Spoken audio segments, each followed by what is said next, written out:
जी है, क्या ये ठीक है? ये सत्य के पोषण के लिए झूठ नहीं है। ऐसे झूठ नहीं, ये सत्य के पोषण के लिए।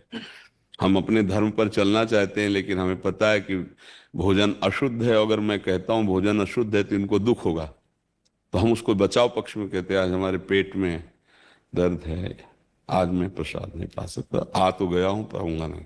ये झूठ नहीं है। हम परम सत्य के पोषण के लिए बोल रहे हैं। जैसे किसी ने कहा कि आप कहते हैं वसुदेव जी सत्य बोलते थे, कंस को जब वचन दिया था तो 8 पुत्र देना चाहिए था। तो सत्य होता है सच्चिदानंद भगवान की प्राप्ति हो। स्वयं भगवान कह रहे मुझे छोड़े आओ। अब परम सत्य का पोषण हो रहा है। संसारी जीव बहुत अटकल लगाते हैं पर निगेटिव लगाते हैं। हम ये देखते हैं कि बुद्धि तो लगाते हैं पर निगेटिव लगाते, नकारात्मक लगाते, पॉजिटिव के लिए लगाते हैं। सत्य का स्वरूप कौन? सच्चिदानंद रूपाय भगवान। और भगवान कहते हैं मुझे छोड़ आओ वहां। अब उनकी आज्ञा का पालन किया, अपने सत्य का, अपने सत्य का फल हुआ भगवान मिले। और भगवान की आज्ञा का पालन हमारा परम से। प्रभु आज्ञा अपेल श्रुति गाई। हम यदि धर्म से चल रहे हैं, सामने वाले को दुख पहुंचेगा अगर हम कह देते कि हम तुम्हारा भोजन नहीं पाते, अशुद्ध है। ये हमारी भक्ति नहीं कहती। भक्ति कहती उसको दुख ना पहुंचे और हमारा काम बन जाए। आज हमारी इच्छा नहीं। क्यों? थोड़ा उधर में परेशानी है आज। नहीं नहीं, थोड़ा पा लीजिए, बिल्कुल नहीं। थोड़ा भी पाया तो मुझे परेशानी हुई, बिल्कुल झूठ नहीं। कह रहे बच्चे कहते हैं कि माता जी आप अपने अकॉर्डिंगली बातें चेंज करती रहती हो, कभी कुछ बोलते रहते कभी। बच्चे बच्चे अपने धर्म से चलिए। बहुत कृपा है आपके ऊपर कि आप विदेश में रहते हुए धर्म के पालन की बात कर रही। इसमें हाँ, इसमें नहीं, चिंता नहीं करनी है। अब ऐसे सत्य को समझना होगा। मान लो आंसू आ रहे हैं, बहुत विकलता है श्री जी के लिए।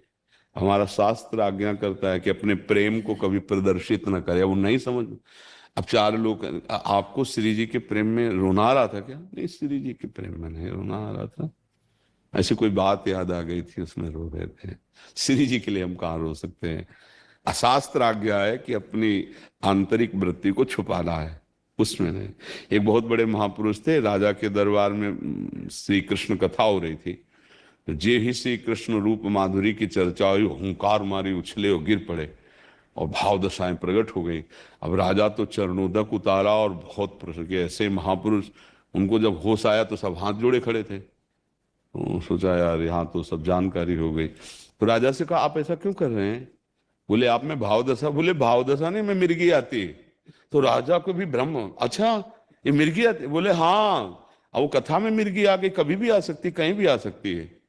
होगा अच्छा, मतलब मिर्गी आती। वो समझ ही नहीं पाए, पकड़ ही नहीं पाए, अपने को छुपा लिया। अब कह दो महात्मा झूठ क्यों बोल रहे थे? नहीं, शास्त्र आज्ञा है अपने प्रेम को छुपाना। ये थोड़ी क्या, नहीं नहीं हमारी भाव दशाएं थी, प्रेम नहीं। आज आंसू चल रहे हैं, कुछ आंख में हो गया अपने आप चल रहा है। भगवत प्रेम में हमारे आंसू कहाँ निकलने वाले हैं? बस ऐसे ये तो इसको थोड़ी कहा जाएगा कि तुम झूठ बोल रहे हो। नहीं नहीं, तुम माला जप रहे हो, कितने माला जप रहे हो, कितना बड़े भजनानंदी। अरे कुछ भजन नहीं, दिखावा है। 2-4 माला घुमा लेते। गुरुजनों ने कहा है उनकी आज्ञा पाल, ये थोड़ी बता। नहीं अब उसमें इतने माला जपता हूँ, ऐसा कुछ नहीं, उसको छुपाया जाता है। आप ऐसा करते कहाँ? हम ऐसा हमारे में वो भक्ति कहाँ है जो होनी चाहिए? ऐसे छुपाया जाता है। तो उसको ये थोड़ी माना जाएगा कि आप झूठ बोल रहे हैं। जी।